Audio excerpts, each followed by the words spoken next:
to the 18th episode of the Select Characters podcast. I'm Sam Yates. I will be your host, and I am here with a full cast of characters joining me in a dusty attic, sitting around an ornately engraved table as old as time itself and gazing solemnly at a desiccated monkey's paw. And gentlemen, I have for you one simple question. What do you desire? What do you wish for? Ryan Dildine. Give me an answer. Man, some Cheetos. I thought of carrots first, but I thought carrots would sound lame, so I said Cheetos. Okay. One of your loved ones is killed in a terrible accident in a Cheeto manufacturing facility, and your payout in order to keep your silence and not have a lawsuit is Cheetos. A lifetime supply. Mr. Enrique Cancel, what do you want? I want another monkey's paw. Shit. I don't have anything for that. I think you might have beat the system. Really? No, I think you might. No, the original owner of the monkey's paw crashes through the room, demanding his other hand back. Oh, it's from the same monkey, and he's out for vengeance. There you go. It's his other hand. All right, Mr. Christopher Anderson, what do you wish for from the monkey's paw? I want to get out of this weird nightmare written by Hideo Kojima, please. Hideo Kojima shows up at your door with a script for your new life not containing Hideo Kojima. And the entirety of your new Hideo Kojima free life is constructed by the man himself. Oh, God. And he has to do it from a distance, like Truman Show style. So he is involved, even though he's not. All right, so welcome. We've got a great podcast lined up for you today. We've got some really good mental topics we're going to be talking about. Evoking emotion, the mechanics of addiction, and games as a form of escapism. So stay tuned. We got a great podcast lined up, and you guys want to talk about what we've been playing? Yeah. Let's go. Let's do that. All right, another great week for video games. Gentlemen, what have you been playing? Let's start with Christopher Anderson. I've been catching up on Tales from the Borderlands, one of the newer Telltale games, narrative episodic game, point-and-click things. All the episodes are out? No, they're on episode 4 now, I believe.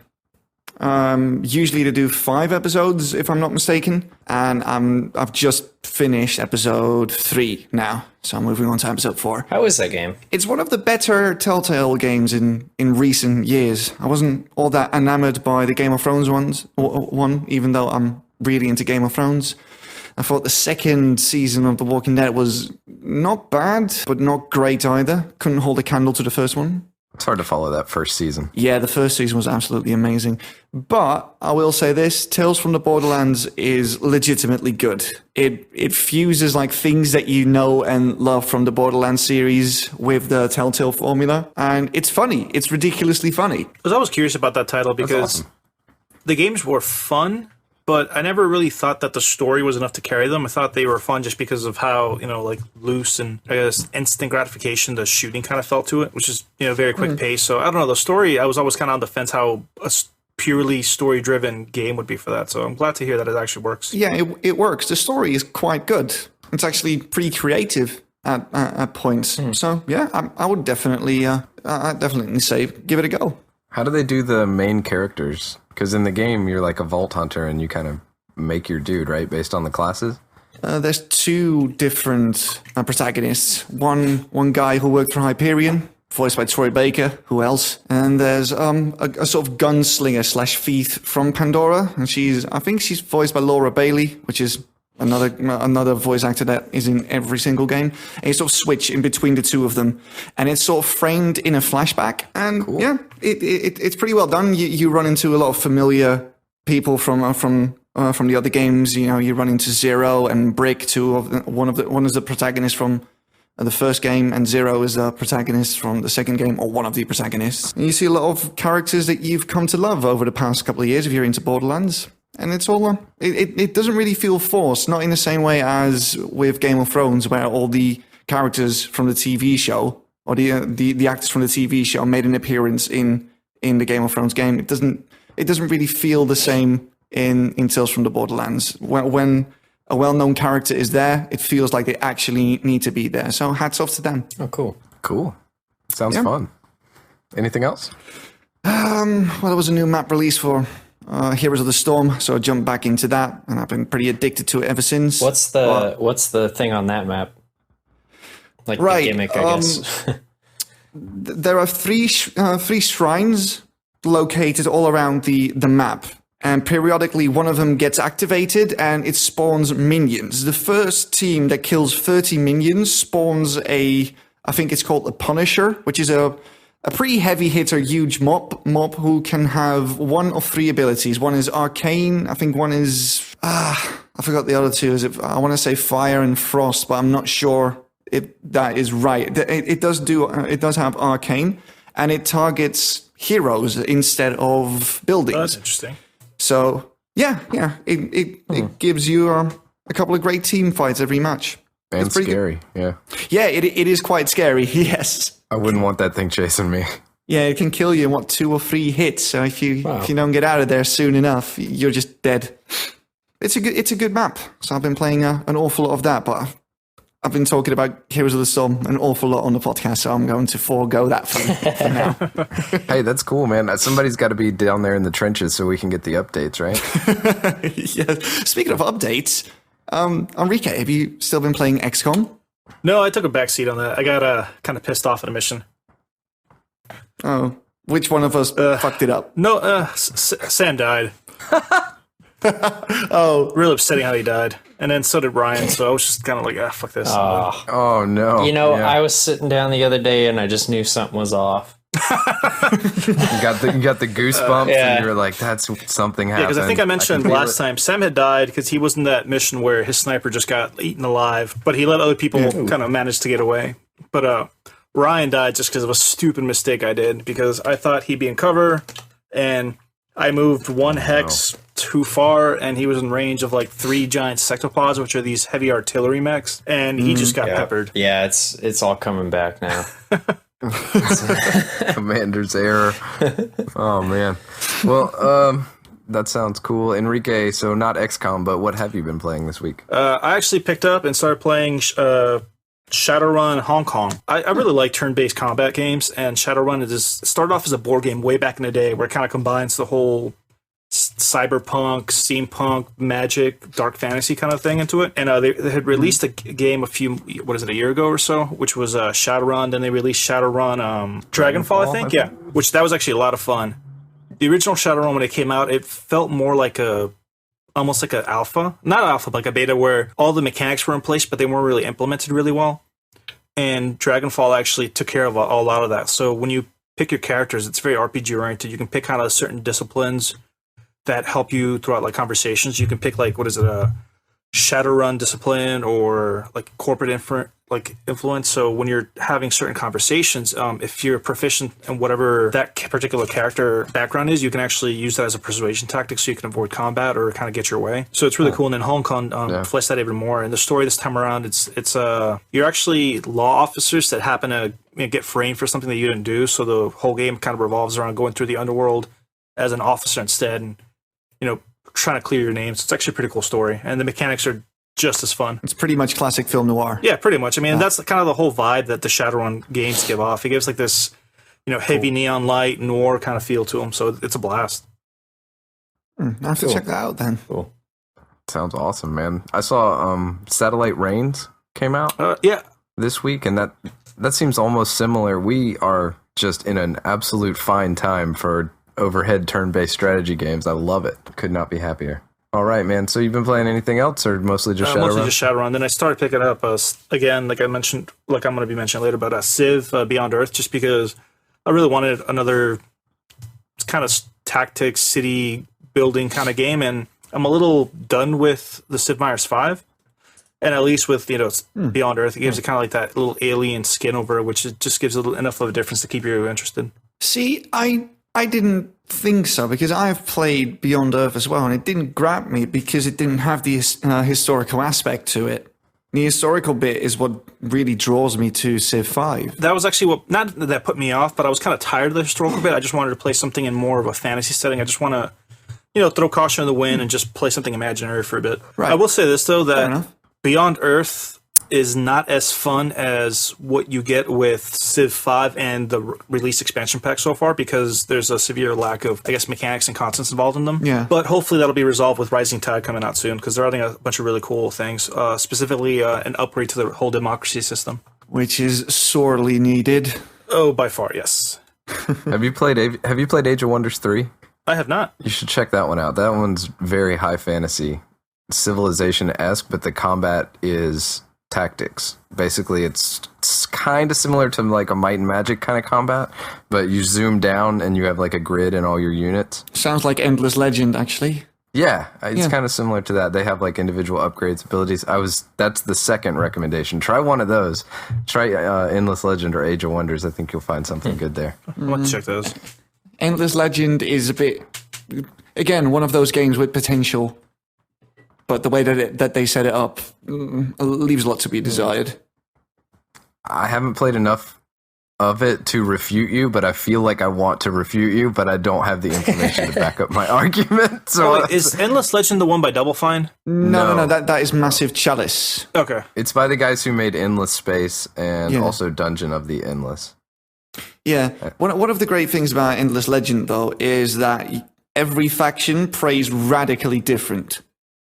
No, it's not like in Civ where you have a couple of modifiers or a specific building that does something different from the others. No, it's completely different, which is great. That's really cool. I think I might play that this week. All right. Enrique, anything else, or that about wraps it up? Yeah, that about wraps it up. All right. Let's cruise on over to Ryan. What you been playing, man? Well, I was going to try and use this week to download a Game Boy emulator and try to play some of my old favorites, but I ultimately got distracted by City Skylines. I'm still... That's a good game, man. I like it. Yeah, man. I started experimenting with a little bit of mods. I downloaded Traffic++, which helps a lot. Yes. And I've been just trying different things, mainly with traffic, just trying to get better at that. And Daisy got the 0.5 update, which has been pretty great so far. I've really enjoyed it.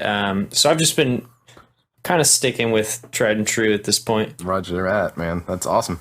As for myself, didn't get a lot of time to play video games this week. I did power wash and stain my deck, which is great. It's a great game. Great game. You know? Yeah. In every job that must be done, there's an element of fun, right?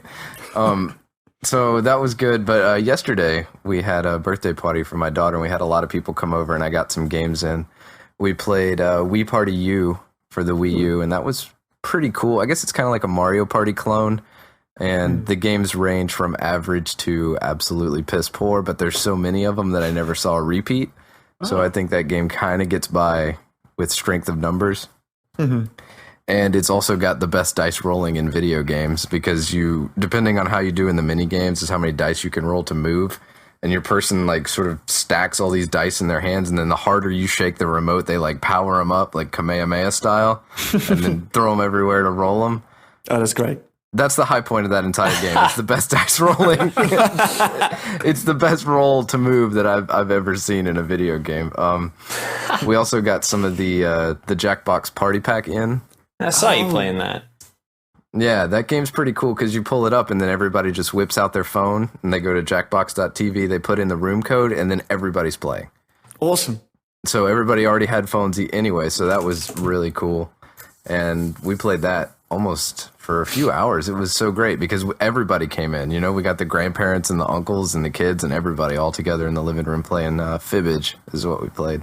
And it was a ton of fun. My little brother, man, he's like a monster. He's like 12, but he's kind of worrying me because, not worrying me, but like impressing me, because we're playing Fibbage and he's like, oh, that's the one that's got to be the truth because it has hyphens in it, and none of you people are actually going to put hyphens in on your cell phones, right?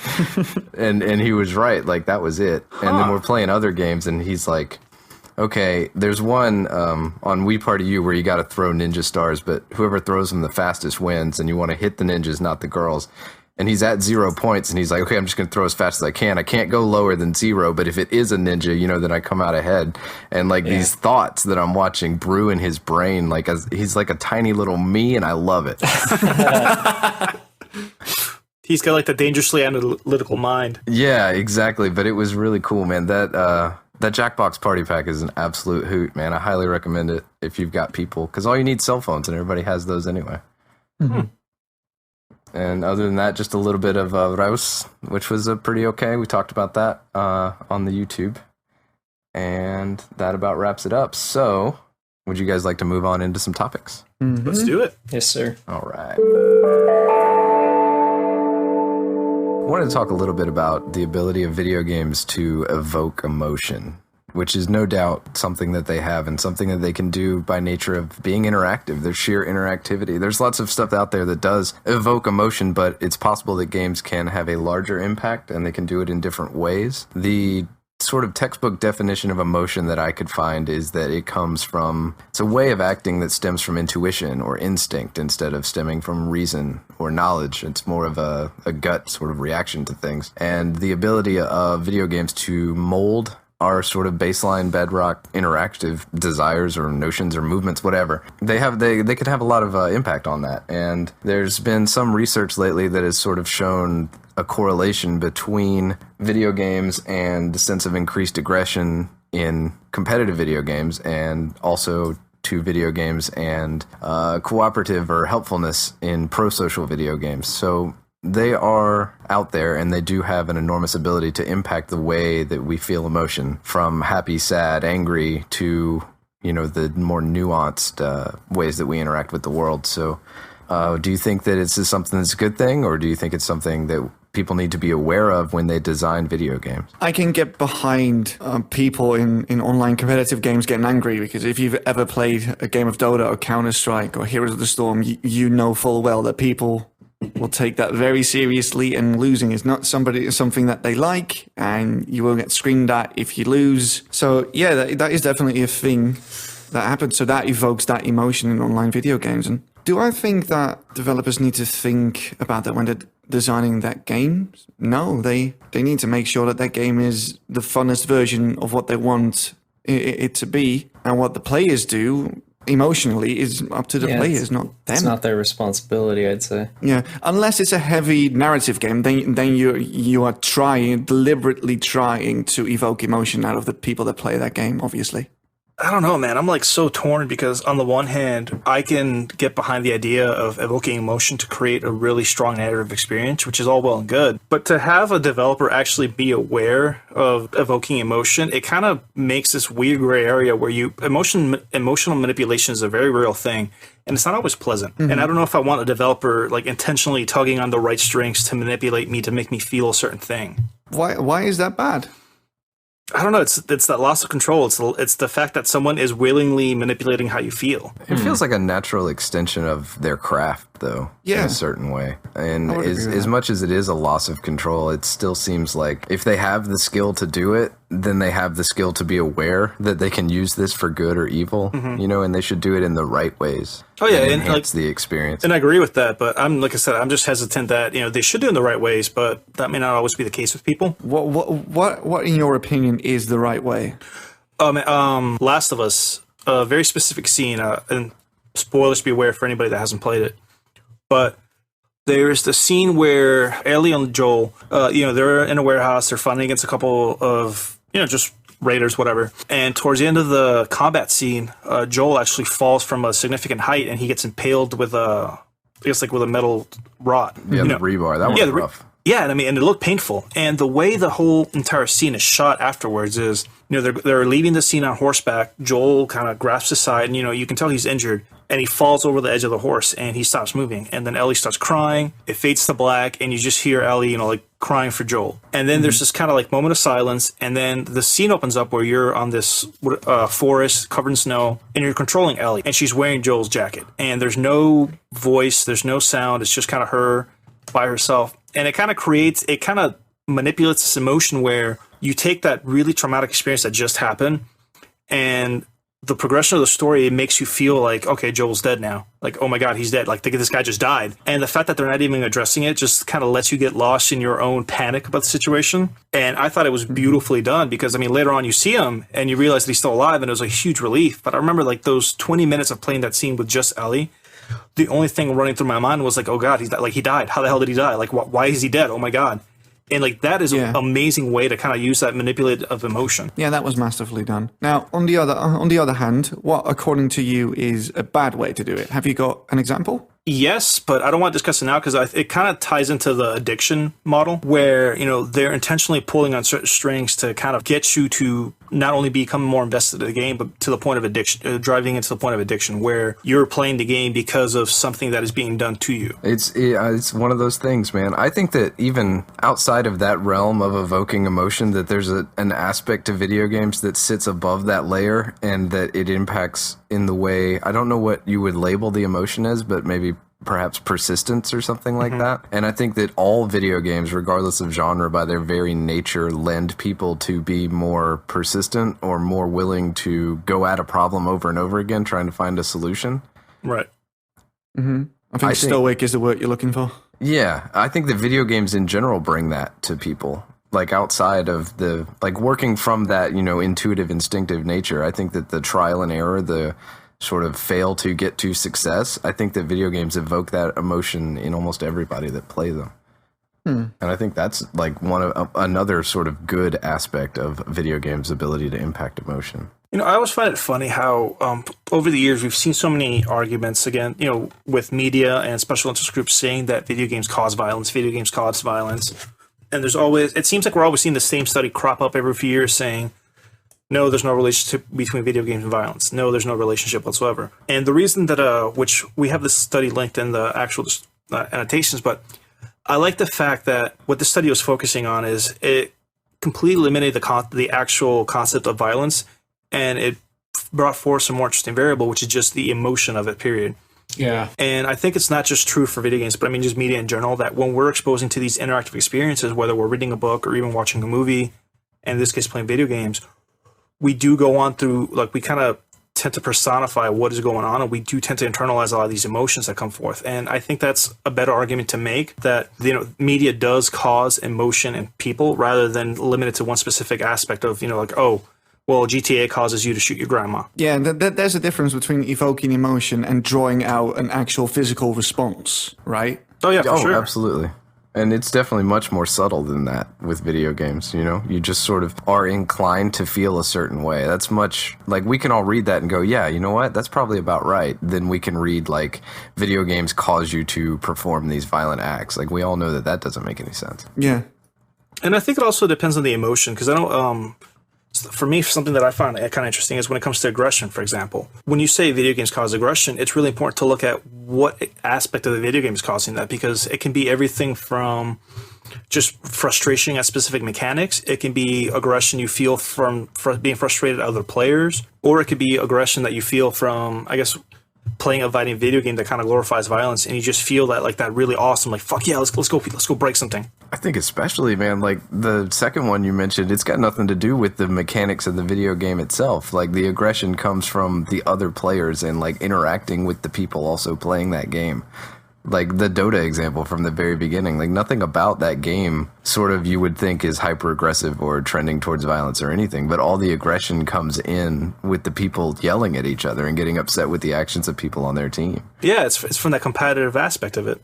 It makes me think of like a board game or something you're playing with your friends, and you all get mad at each other, and somebody flips the board, and, like, people get in arguments and stuff, and it's like, it's not the game that's doing that. Like, nothing inherently about the game is making you aggressive in that way, and I think it applies to video games as well. It's you've got sore losers everywhere. Yeah, it's the other people. It's not the game. That's, I don't know. I don't think I agree that the game even pushes you that way. I think it's the value we place on being good at the game pushes you that way.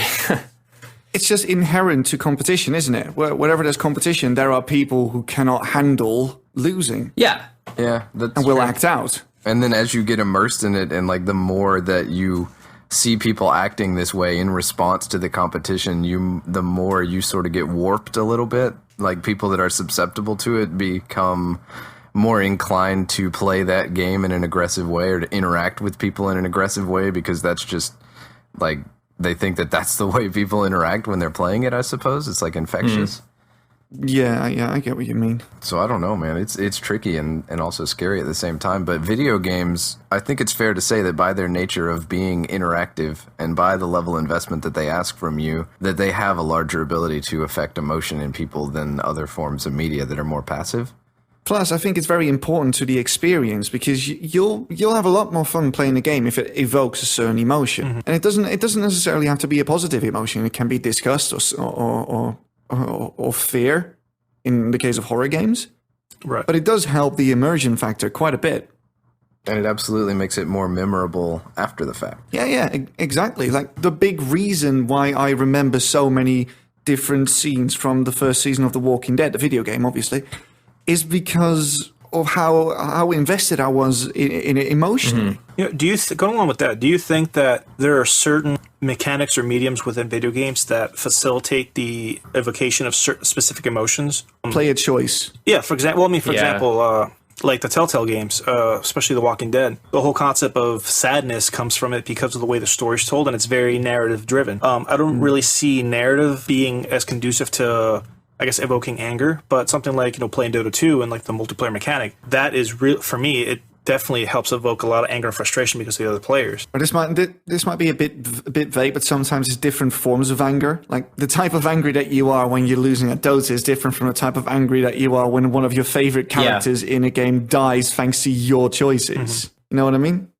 Absolutely. And I think that pacing, like just the pacing of the game, can have an impact on that. I think that your slower narrative experiences lend themselves more to more of the sadness or the weight, the kind of heavy emotions, right? And the things that you need to be extremely focused and you need to react very quickly lend themselves to more of those aggressive emotions, because being that, like, feeling that emotion of aggression naturally corresponds to like better performance when you need to go as fast as possible, like fight or flight, right? Yeah, it stresses you out, but it's appealing to what stress was actually meant for, is to do exactly what you said. Yeah, to get the adrenaline flowing, like increase reaction speed, like get hyped up, get focused, get in there.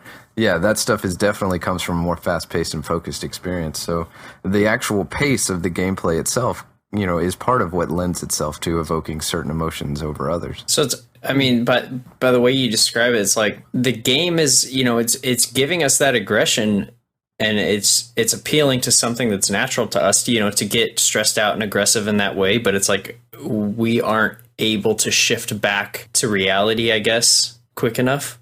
Mm-hmm. Because, if I'm playing a competitive game and one of the other players is doing something I don't like, I see that as like a threat, because I'm going to lose, and I'm going to lose whatever the matchmaking thing is. I'm going to lose points or whatever it is. And when I quit that game, I can't switch back to reality and say, oh, those are points in a virtual world, and they're not a vital thing in my life. But you still think they are emotionally invested. Yeah, that's what I mean. So we can't. You're geared up to get those points, and they are actively hurting you from achieving your goal. Yeah, they are a barrier in your way. Like, of course, how could you not be? When you're already in this pumped up state, how could you not display aggression towards the things that are in your way? Yeah, when aggression is what's getting you there. I think some of the misunderstanding about games causing people to be aggressive is I don't know. I just feel like it's like, well, yeah, I'm playing a game. I'm jacked up right now. That's really when that happens. When you're immersed into playing the game, those useless internet points are not useless to you. Oh yeah, they actually mean something. I mean, consciously, but as far as your brainstem is concerned or whatever, you need those points because that's your goal. Yeah, suspension of disbelief, right? Yeah. I mean, not even that, though, because taking a step back, think of a moment where you've been angry in general and how long it takes for your brain to actually reach that, that level field again. You don't just go from 100 to 0 when you're angry. It takes you a moment for the brain to process that. And I think that's more having to do with the emotion itself than what triggered it. So when you're playing video games and you get that anger from, that guy that was just noob-tubing the whole match and is pissing you off because he was spawn camping you, you're pissed off and you're angry, but it's not, you're not going to go out and punch a wall because the game itself, it's just a natural progression of the emotion that you're feeling. Yeah, and I mean, in my mind, whenever the aggression thing gets brought up in video games, I always try to include other games, like I said, board games earlier, sports, anything in that's not a virtual thing, that is in, I guess in the real world, if you want to say that. People get pissed off about that stuff too. And people get violent over that stuff too. And it's because of what we were saying, your brain, you want to win that game and you can't flip a switch and just turn it off. You can't go from amped up to just calm. And the aggression, the getting amped up helps you win the game. So Yeah. Like getting in that zone is like beneficial to you in accomplishing your goal. So like you're using it, you know what I mean? You're actively wielding this aggression as a tool to obtain better performance. Yeah, and I don't know. Maybe I'm reaching a bit, but I just feel like when you're playing a game and you're just jacked up like that and you really want to win, it's a close game or whatever, and then somebody stops you and tries to yank you out of that moment, and they try to get you to do something else, and you react aggressively. I just feel like I want to say it's unfair, but it's not. Well, it's because the other person, and I'm going to quote what you said a couple of weeks ago, that person is ruining something important. Yeah. And he gets a response to match even if that. they don't mean to. Yeah, they are. Yeah. You're just in the zone. You can basically see the finish line, and then something happens, and you see the opponent just run by you in the last second and win. I mean, that would piss anybody off. It doesn't mean that you're instantly outwardly angry and you're going to scream. You're going to have a screaming match with everyone that you meet. But it will piss you off to a certain degree, and that's totally understandable. Yeah, and it's so interesting to me that it's not even necessarily a personality thing. It's like all of us feel that at some point. It makes me laugh because I just remember, like, there's so many instances where I'll be playing something on PC or desktop, and my girlfriend will try to get my attention, and I have my headphones on, and I can see that she's wanting to tell me something, and I get annoyed because I'm invested in this. I'm like, God, what do you want? But it's funny because, it offends her, but at the same token, the same thing happens with her where she's playing one of her mobile games and I try talking to her. She gets, she's frustrated at something in the game and then she'll look at me and then she's got that same look in her face and it makes me laugh because, like you said, it's that emotion that, we're all feeling and it's all being evoked by the game. It's just your brain being occupied by something. Yeah. You could be deep in thought thinking about something, not even playing a video game, but just like your brain is occupied and somebody snapped you out of it. Yeah. It's like the evolutionary part of your brain that's made to react to these situations. Mm-hmm. It's not caught up. Like it doesn't know it's a video game. It's like it doesn't know, and it's not your fault. And like Enrico was saying, like my fiance will pull me out of a game and I'll be like just a jerk, like, and I know I'm being a jerk, but I can't help it. And it's like, man, you gotta give me a minute to like cool down. And the same thing happens with her because she's a really sore loser, and she'll get mad about losing a game of Mario Kart or something, and I'm like, that feeling you feel right now, that's exactly what I get. So you cannot say anything. Yeah, and then none of that stuff is tied to like actual acts of violence. You know what I mean? Mm-hmm. It's just so that's why it's ridiculous to think that video games cause violence, but it's understandable to read that they can sort of lend themselves to aggression. Yeah. I think that is a very important distinction to make, yeah. I think too much focus is put on what triggers the emotion rather than the emotion itself and, surrounding factors. Because, when you see... Because it was that article that happened a few years ago when, a kid shot his grandmother. And I think the news was blowing it up saying, oh, he had a copy of GTA, he thought he was playing a video game, all these reasons. And nobody takes a second to look at, well, this might have been a severely disturbed individual that had a propensity for violence. He drifted towards violent media in general. Whether that was a video game or a book or, watching, action movies. And it has less to do with what triggered that, emotional outbreak and rather than the emotion itself and what drove it.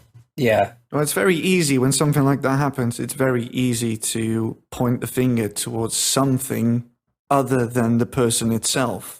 Because it's very hard to conceive for most people that a kid that age could be that extremely violent and capable of such sick acts. Mm-hmm. So we need something to explain it. We need to say, okay, this is why. Okay, that makes sense. And especially in the case of video games, which are a new medium, a lot of older people, I'm not saying all of them, but a lot of people from the generation before ours, they're quite unfamiliar with video games. They just see hyper realistic, violent trailers on TV and think that is the cause for that behavior.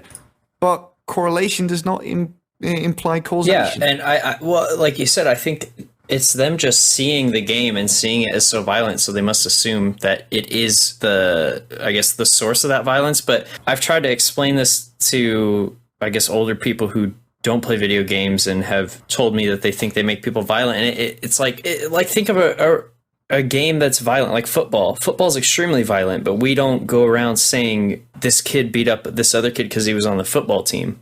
So why would we go and do that to video games? Because video games, it's not the violence you're interested in. Nobody, like, who plays a video game just because it's ultra violent? They're playing it because the game is designed to be enjoyable. Yeah. You're playing it for the mechanics of the game, not for the violence of it. Yeah, exactly. I don't know if you guys remember Modern Warfare 2, the like opening level. You are part of a nuclear explosion.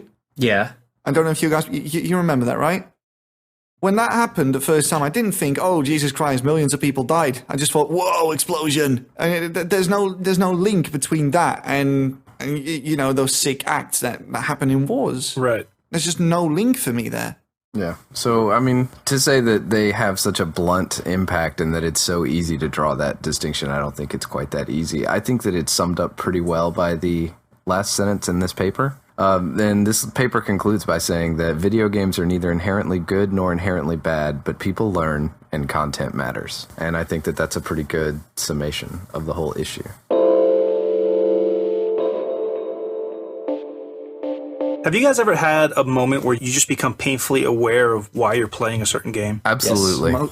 Yeah, most recently Fallout Shelter. That happened to me with, I was playing World of Warcraft again, just, with the announcement of the expansion, I was kind of playing again. And I stopped for a second and I realized that there's all these little things in the game that they trigger specific parts of my brain that just keep me coming back. And it kind of made me start thinking about the whole concept of addiction and how a lot of these games include these very minute mechanics that tend to trigger the small pleasure centers in your brain that contribute to that sense of addiction. So you have these games where you just keep coming back to not because there's anything necessarily fun in the game itself, it's just because you're conditioned to want to keep playing it, almost like in a really creepy Pavlovian kind of way. Mm-hmm. Yeah.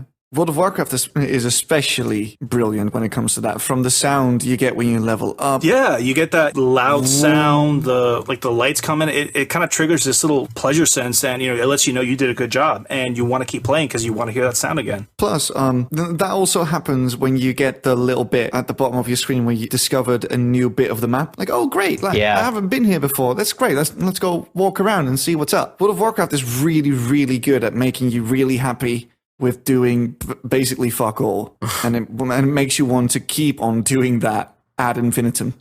Yeah, that's their point, right? And the whole sort of mechanism behind all that stuff, like the second you have that moment Enrique was talking about where you start thinking about why you're playing, that's where they drop the ball. Like, their goal is to keep you from having that moment for as long as possible. Yeah, yeah, and it seems that the best games, there's games out there that don't reward you enough and they become frustrating, and then there's games that over reward you and you feel kind of patronized, I guess, from them. But it's like the best games, the second that you start to feel kind of worn out with the game, they give you that reward. Yeah. Or something new. Yeah, that's just what the Skinner box concept writ large, right? Yeah. Like, the Skinner box was the guy who put the pigeons in the box, and then they stepped on a plate to get a little treat, and he realized that, like, the best way to do it was not to give them a treat every time, but just occasionally, randomly, as they push the button. Yes, pigeon superstition, I think it's called.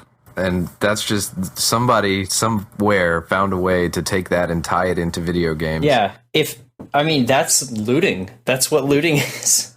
That is 100%, yeah. You're stepping on that button, and there's always danger to looting, and you may get a reward. That's crazy. Chris, a question for you. Fallout Shelter, because I know at its core, Fallout Shelter really isn't a fun game because there's really not much to do, but you keep playing it. Yeah, I'm not entirely sure why, because I've said this before on the podcast, I believe, that I played that game hardcore for about 2 weeks, and I don't know why. Like, on the 4th or 5th day of me playing it, I was like, why am I still playing this? But I couldn't get myself to delete it off the iPad. Every time I got a new pop-up, it's like, all right, okay, I'll have a little look, and I'll construct some new stuff, and I put some people in different rooms and stuff like that. And I don't know why. I just kept on doing it. I think that game gets away with a lot because it's Fallout. If it was anything else, I think that you wouldn't have played it for more than 45 seconds. I've got no emotional connection to Fallout at all because I don't like Bethesda games on the whole. I don't like the way they play. I've never finished a Bethesda game, so I don't really have that emotional connection to the franchise. I just played it. I think the fact that it had like that free barrier for entry also helped a lot. Yeah, it was actually free. Yeah, that was what got you hooked. Yeah, but I feel like you see a lot of those addiction mechanics, specifically in the mobile market, because of just the very nature of what they are. I know last week you guys talked a bit about just mobile gaming in general, and one of the things you kept kind of mentioning is that a lot of these mobile games, they have this kind of progression where you're allowed to progress to a certain bit, and then it cuts you off right when the getting gets good, and it makes you want to like keep checking back and keep getting up to that next point before you get cut off again. Yeah, or it gets too hard. Like it lets you free roll through some levels, and then all of a sudden there's a whole hard level, and you're like, oh, what happened to my progress? And they're like, you can get more progress. It's just $1.99. Yeah, that is what stopped me from playing Clash of Clans. When I reached that wall, I was like, okay, fuck this. I'm not going to get subjected to this. I mean, that's part of addiction as well, because once that bubble breaks, like once the person makes that first purchase, I imagine that they're then more likely to make subsequent purchases after that. Yep. Yeah. And plus, in addition to that, those people aren't, they're not inoculated against those type of models. We're used to paying for a game and then playing that game, and we don't really like that microtransaction stuff, because to us, we see that there's other ways that it could be, but other people, that's what they think games are, and so they sort of come to expect it and get used to it. And the people who make those games do everything they can to manipulate those pleasure centers and manipulate that dopamine release to tie it to, either spending money or tie it to, if you want to get it, you need to spend this money. And you shouldn't put, fun shouldn't cost $1, like later on into the game. Well, of course, I have to pay for card packs in Hearthstone, which I think is actually all right. I think that the price there is reasonable for what you're getting for it. Plus, maybe I don't find it a problem because it's not really pay to win, but it is. Like if you pay $500 for a couple of card packs, Yeah. or for a whole bunch of card packs, you will be able to construct a pretty strong deck. But for most people, that's not feasible. Some people just buy 1 or 2 card packs and use that. Or in the case of Hearthstone, the paying for stuff doesn't really stand in the way of your addiction. Like you can still get your fix without spending money on the cards. Yeah, it's been ages since I bought a card pack with real money. Yet I'm still playing it almost on a daily basis. Yeah. I will say this though, because I haven't played Hearthstone in a while, and I just loaded it up today, and I realized that unless you were one of those people that has been playing since the very beginning, the barrier for entry, there seems to be a really big disparity between the people that have already been playing and you. So you're almost, I don't want to say you're forced into purchasing cards, but you're put at a very distinctive disadvantage that definitely encourages that. To a certain extent,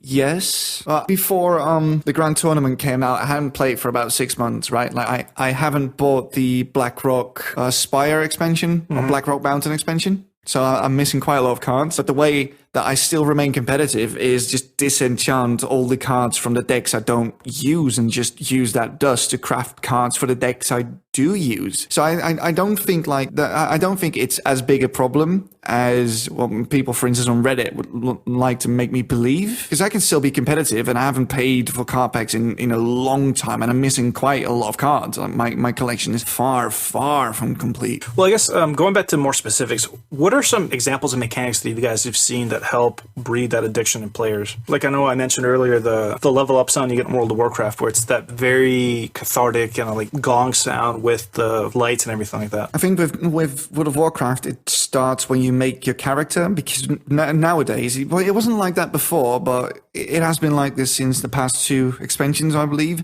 The moment you make a new character, you see what the character could look like at max level, so it gives you a clear goal. That's a good point. It's not max level, but yeah, it gives your character the model of like some advanced gear you can pick up later on. So it kind of gives you that like, oh, look how awesome you can be. Yeah, this could be you. Only $14.99 per month. I think that any game that leverages the social aspect lends itself much more easily to like an addictive play style. Yeah.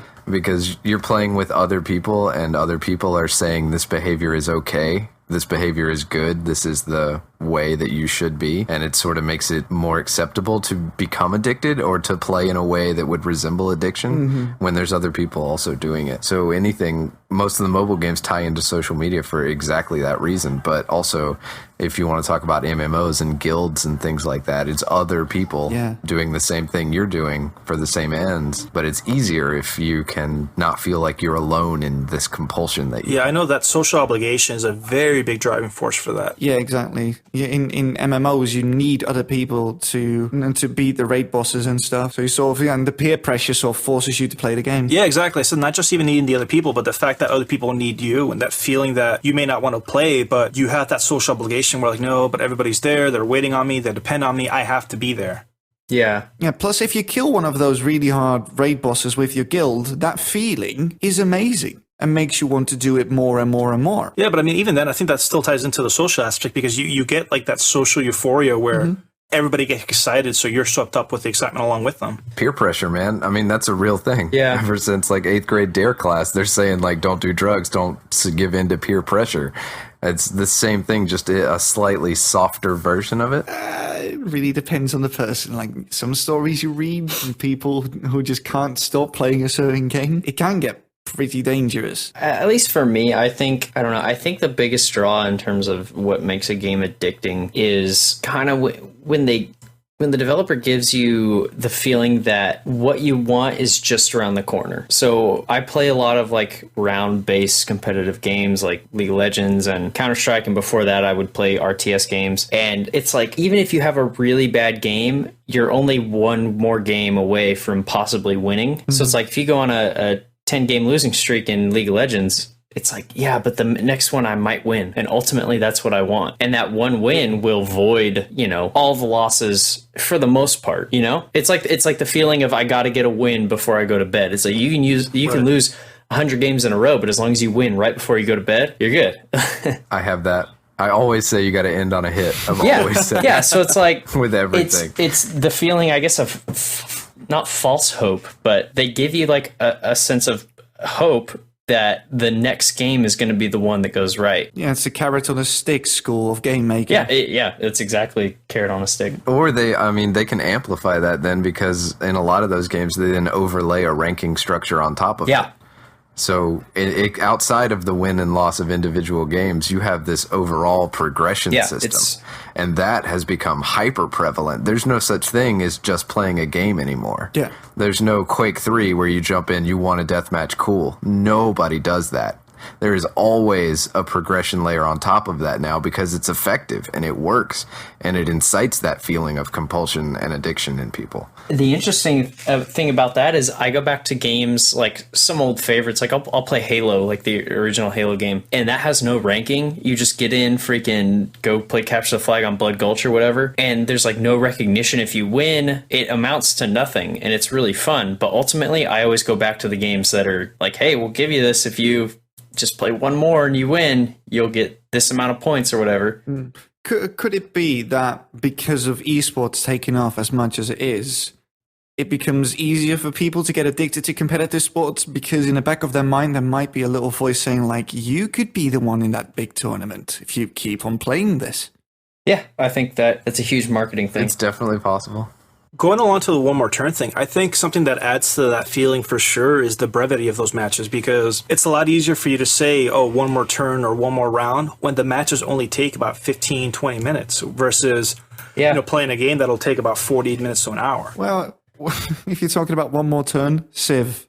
Well, yeah, and exactly. And it's when you look at the turns, like it's very compact. All the actions you take, they only take a few clicks and you're ready to go. So for people to say, one more turn, it's because that turn doesn't take too long. So in the grand scheme of things, it doesn't seem like it's going to be that big of a time commitment, even though that one more turn goes to 3-4 hours later.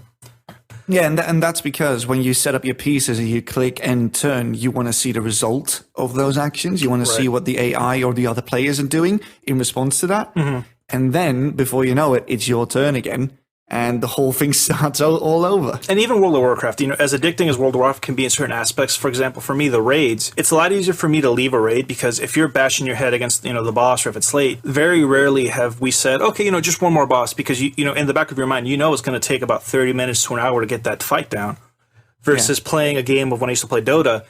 For me, I'll be like, you know what, just one more match because you in the back of your head, it's only going to take me about 30 minutes. That's fine. That's quick. I can do that really quick. Mm-hmm. Oh, dude, if you're measuring addiction by like time spent and then also, I don't know, neglect in other social areas in order to play a game, like if that's how you measure addiction, then the ones with the longer rounds are actually way worse for me because I need to get back in there and I need to end on a hit. Right. Like I can't just let it go, right? So the rounds that are longer like sort of naturally have a higher probability of encroaching on these other things. But the short ones, I can get what I need and then drop it and move on. That's kind of funny because, obviously I play a lot of Counter-Strike and it's like those matches take a long time, but the individual rounds are very short. So it's like within that. Go ahead. No, it's like you said. So even though you're tricked into thinking that it's only going to take you like 10, 15 minutes because you have that experience. But those games take like an hour. Yeah, they but do. You're like, well, you know what? Hour. Next round's going to go better. I'm going to play one more. Like it's this weird mix of them using that short format to hook you into a longer format that other games don't have. Because you're like, this one's going to go better, and then you have that in your head through all the rounds, but then you lose the match, and you're like, okay, new match. Like, this is the one that's going to work. Yeah. And then you do it again, like every individual round. This is the win. I got this. And then lose the match. You're like, okay, one more time. And then now like 5 hours has gone by, and you're like, whoa. See, I don't really think that is necessarily a bad thing. Addiction to video games just becomes a bad thing when the game is all you do. Right. Yeah. You can literally not function without having played games for a set amount of hours per day. That is when it becomes a problem. Other than that, I think that the addictive part of video games is actually quite fun. Yeah, it's compelling. It keeps you there. Yeah, well, they're designed to be that way. Yeah, it is. But like you said, some games are, I guess they exploit those specific mechanics and they make you, like they trick you into wasting a larger amount of time. Because like you said, those matches on Counter-Strike, but I mean, and I was just thinking now, Sid Meier's does the same exact thing because even though the individual turn is really short, you think about when you're doing your research. The research will usually take about anywhere from 30 to 70 turns depending on your speed you're playing. Mm-hmm. And you're like, you know what, I'm going to queue this research up, and you get tricked into agreeing to play again because of those short bite-sized turns, and before you know it, that research is complete, and you're like, you know what, might as well queue up something else. Yeah, it's the Total War games kind of do that too. Like you're like, oh, this will only take 5 rounds to build, and the rounds are so short, but the rounds pile up the after amount of hours that I wasted on Medieval 2 Total War. Yeah, and it's almost like they make those those big chunks of time more easily digestible, and they trick you by presenting the small bite-sized chunk first. Yeah, but I mean, I don't know. Is addiction too strong a word for that? I would call that compulsion. And I would let addiction lie with the side where there are more negative impacts, like it is actually causing a problem in certain areas. I would think compulsion when you have consequences. Is the nice side of addiction, maybe. Like addiction is like that you have to, or something goes wrong if you don't do that. Compulsion also means that you have to. It's only a short hop and a skip to obsession from there. And then it's one train over to addiction town. But I was going to say, I guess, can you walk away from compulsion, though? I'd say so. Or else it wouldn't be compulsory. Yeah? Yeah. But, I mean, it's because you want to. You know what I mean? It's not grounded in a bad sense. It's not grounded in the sense that you have to. Like, you have to. You just want to. The need versus the want is sort of where that gray area is in between those two things.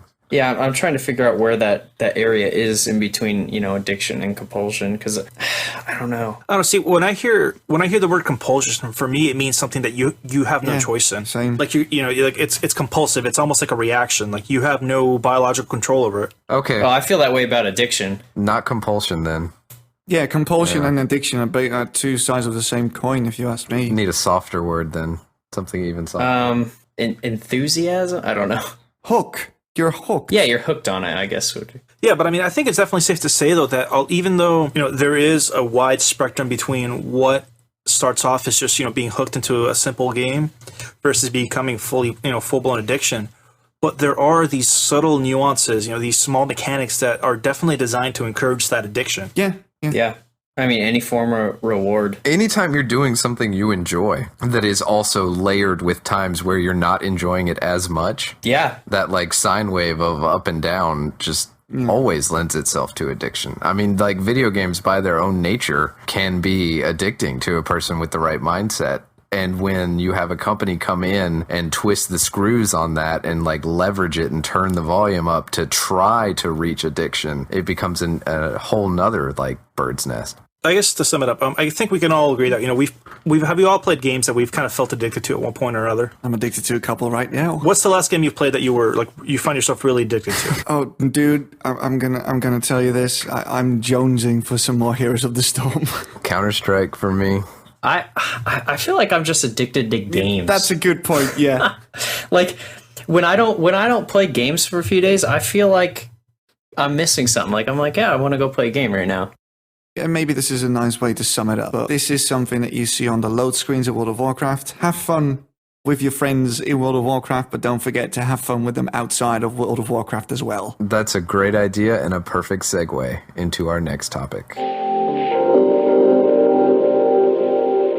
Addiction, talking about that kind of makes me think about the whole world of escapism, because that surrounds video games, because I hear people say the phrase video games are an escape. I hear them say that a lot, and I have my own set of thoughts about that kind of thing, because there was a time, where things that, like, for me personally were difficult, and I very much used games as an escape from things going on in my real life, and I view that as a negative experience. And I know there's a lot of people out there who view the escape as a positive one. And before I kind of give the rest of my little thing, I want you guys to let me know what you think about that. Like, is it okay to view games as like purely an escape? Can they be more than an escape? Of course you can view them as an escape. It's a distraction from your real life, isn't it? And sometimes people need distractions. And video games are pretty much perfect for that.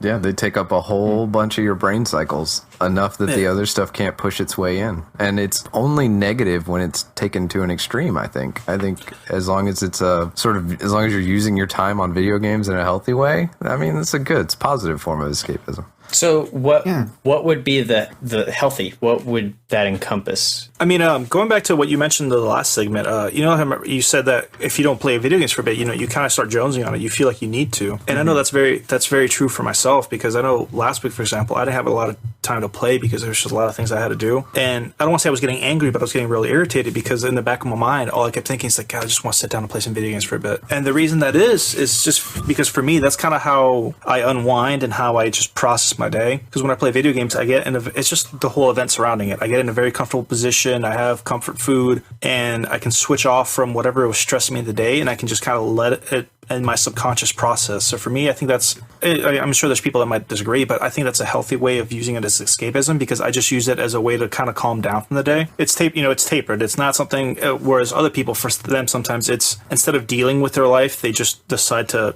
run to video games. That can be kind of the opposite end of the spectrum. Yeah, I guess it's the word escapism. Like, you're trying to get away from something. Right. That bothers me, because that could be anything. Yeah. I like my life. I don't feel like I need to play video games to get away from things in my life. I feel like I play games because it's something I want to go to. Yeah. Rather than flee to, I guess. Does that make sense? Right. Yeah, I get what you mean. I think you're focusing too much on the word escape. On there. The semantics, yeah. I mean, it could be. You could call it like a cognitive shift or something. Or just a distraction. Or that. The reason I bring all this up is there's a book I've read. It's called Reality is Broken, and it's by a woman named Jane McGonigal. Mm-hmm. And she talks just about video games, and she really goes into kind of this topic, like addiction, escapism, and video games in some of her chapters. And the way she describes games in a healthy manner is it's something we go to because at kind of their foundation, games are voluntary tasks that we take on. Yeah. Like, if you like with City Skylines, if you were a city planner, that would be your job. But for the rest of us, we go to that game and we feel like it's a game, but that's literally work. That is somebody's work. And I don't know, I guess the reason the word escapism is a problem for me is because when I play games, I don't feel like I'm escaping. I feel like I'm going towards a goal that I've set for myself. And like, here's the toolbox that I have. Here's the environment that I have. And I'm working towards that goal rather than escaping something. And like we said, that may be just me messing with words too much. Yeah, I get what you mean, though. But for me, like, sometimes you might be a bit fed up with being Ryan who has to edit interviews all day long, or I might be a bit fed up with being Chris Anderson who makes music all day long, and I just want to be, for instance, Max Caulfield in Life is Strange, solving some sort of mystery, or I want to be or I'm in LA in the 1940s and I'm a detective. You know what I mean? I'm distract yourself from everyday life by experiencing something that you would not be able to experience in your everyday reality. Yeah, I totally agree with you in that. And sometimes it feels good when I sit down on my computer and I start playing a game it feels like a big just sigh of relief, you know? Right. Yeah. Like, and for somebody like me, like I'm really fond of structure and repetition, and that's what games are. So like when I sit down to play games, like that's my element. And it's got a higher amount of predictability than real life. Yeah. Yeah. And a more closer tie between what you're doing and the action on the end of it, generally speaking. Yeah. I suppose it just matters what you're escaping. Right. You know, if you're escaping, you know, debt or things like that. Escaping crippling debt by buying games. For most people, they're just escaping the monotony of everyday life through the medium of video games. And it could be in any medium. Some people lose themselves in books or films or what have you. Yeah, that is true. And it's a sliding scale, too. I mean, it's only bad. I mean, like we were just talking about addiction, but the escapism of video games can lend itself to addiction. Like in the same way that the addict seeks relief from distress, you know? Like then they get that through video games. Everything in their life is bad. So they play video games so that things aren't so bad. But then when they stop, oh shit, I'm back in the bad part. That's where escapism sort of starts to attain those negative connotations, because they are leaving things in the real world that need their attention to... Well, not necessarily. Sometimes it will just give you a short bit of relief, or maybe even happiness. Some games can make you feel really happy. So when you have to go back to reality, you sort of go into that with a sort of renewed energy, I guess. I think context definitely matters, because when you look at the definition of escapism, it's specifically referring to you wanting to become distracted from negative effects that might be going on in your day-to-day life, and you do that by seeking like entertainment, and that can be anywhere from, like, you know, Chris was saying, movies, television, books. It's just the idea that whatever bad thing or something that's stressing you out, you just want a little bit of relief for it, so you escape into something else. So I can understand Ryan's hesitation to adopt that word, because that can be giving a negative connotation, but at the same time, I think it's just normal. You know, it's just like when you're in the middle of an argument and someone's yelling in your face, you know, the healthy thing to do is just sometimes to walk away. Escape, like literally escape that, yeah. Yeah, you're like, you know what, I don't want to engage, I don't want to escalate this, I want to take a step back, and I think that's fine, but I think there is a very thin line, you know, like Sam brought up, where you do have that escapism that lends itself to addiction for people that simply don't want to deal with anything, period, and they would rather invest their time into the medium of video games. Let's see if I can word this correctly. I've been struggling with depression for the biggest part of my life, and one of the ways I dealt with that depression was to play video games, to get immersed in universes and in stories with people I will never meet because they're digital, or in worlds that could just not exist because physics. Mm-hmm. And they helped me deal with my state of mind that I had outside of video games. That doesn't mean that I'm utterly obsessed with video games and that I only play video games and I'm never dealing with my real life. But it makes dealing with my real life easier if I can just escape or distract myself from that by playing, or by impersonating someone else, or taking control of someone else's world via the medium of video games.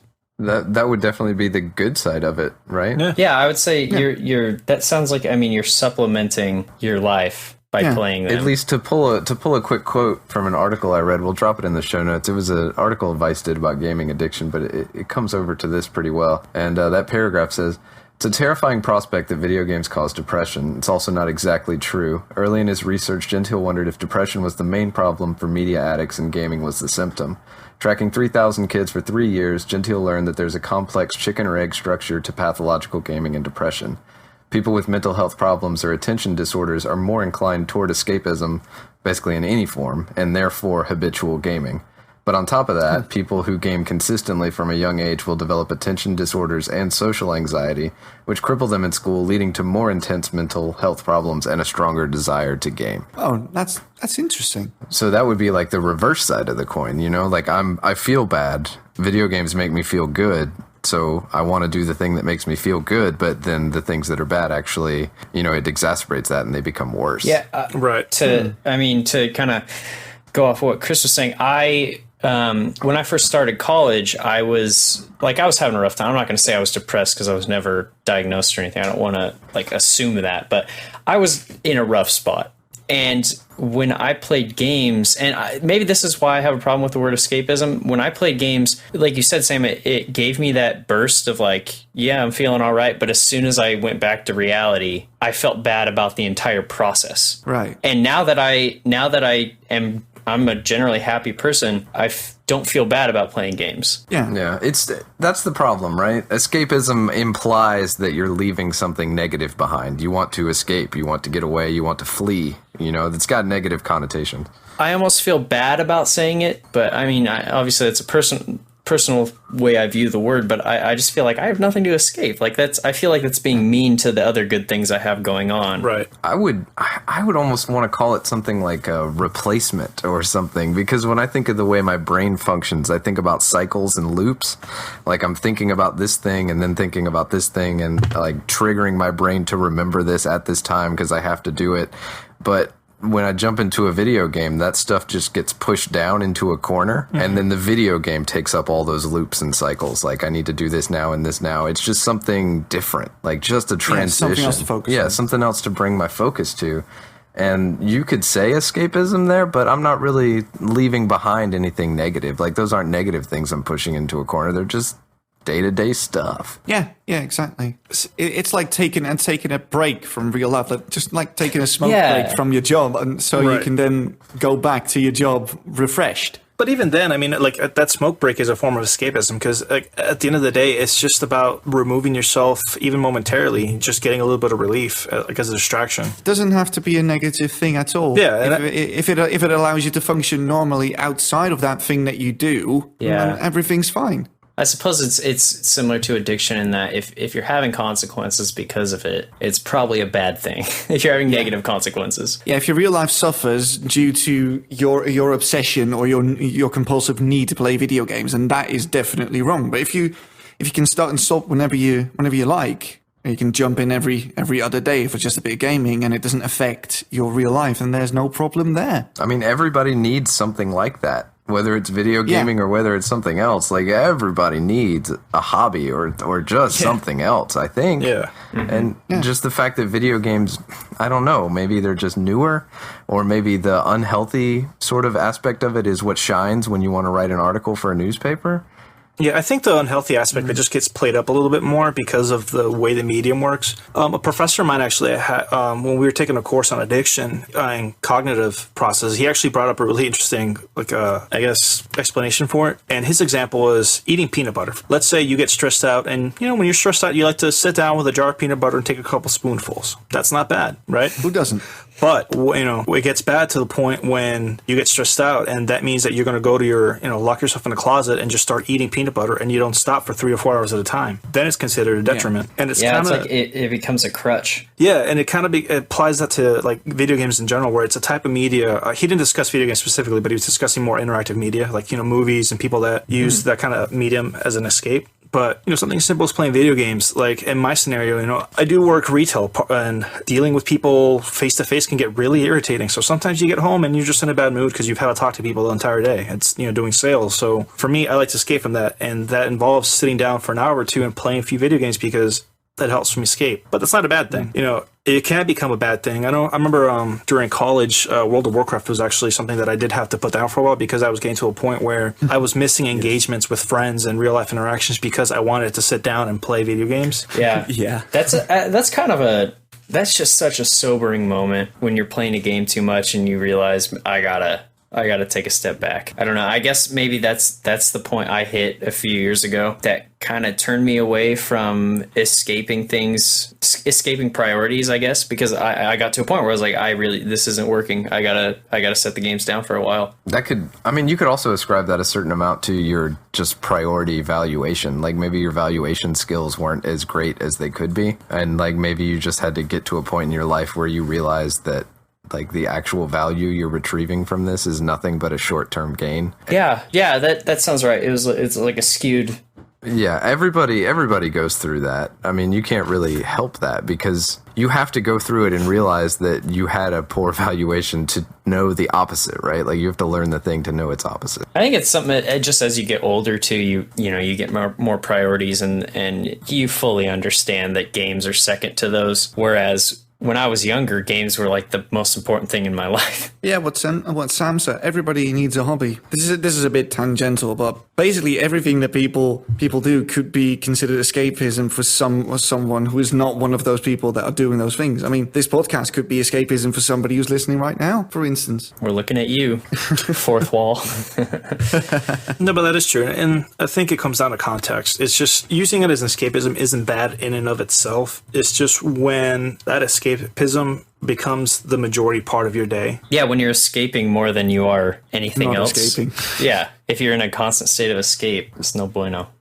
Everything in small doses. Yeah, but I think the article that Sam brought up actually had a really interesting mention, and it's the fact that it's not that us going after a source of escapism is bad, but it's more that there are people that, that have psychological disorders, whether it be depression, anxiety, and because of those effects, they are more prone to escapism. Yeah. And I think from a media perspective, it's just they tend to lump those examples of, it's kind of like a cause and effect thing where they just look at the cause of it and they misattribute it. So, it's people with a depression, they tend to go for escapism, and video games just happen to be more readily available or more prominent than something else. And they don't look at it in the sense of it's what this person is going through versus it's what they're using. Yeah. So I think my issue was more of just a semantics type thing. I personally, I would rather view games as something I seek out rather than something I run to. So, I mean, I guess at the end of the day, it boils down to you have your priorities and you got to take care of those first. That's actually a really good distinction to make, though. Video games is something you choose to do willingly, that you seek out, versus something you run to. Or you need to do. Yeah, want and needs.